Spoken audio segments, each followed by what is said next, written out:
Dr. Kizza Besigye kaakano ng'ayagala kukwatira kibiina bbendera mu kalulu k'omwaka ogujja akubiriza abantu b'e Kasese obutaggwa mu maanyi nti Uganda tegenda kuddamu kufuna nkulaakulana nga bwe gwali mu myaka egiyise.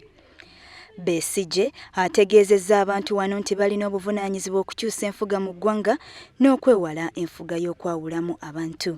Besigye agamba nti gavumenti ya NRM efubye nnyo okuteekawo obukundi obutonotono mu ggwanga okwawulamu abantu okusinziira ku mawanga.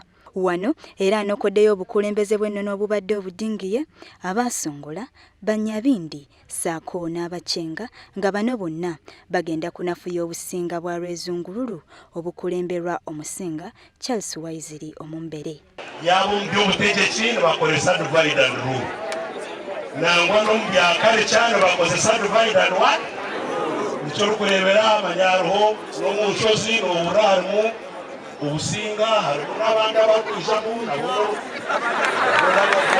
Wano Besigye abakuutidde okufaayo ennyo okwegatta mu kitole okusingira ddala mu kalulu ka 2016 okusobola okuleeta enkulaakulana mu bulamu bwabwe. Owakubiri Mukama nyabanwe okumusasula omukyala kugira ngu batakakolera kayi hamwe ekyo nangwere kutemera za districta ekatema amanyaki buli omwe weena gwakumena ahondana na mugenzi we tutakamanya ekizibu ekirikugira ekiri kuruga ntwe divide and rule.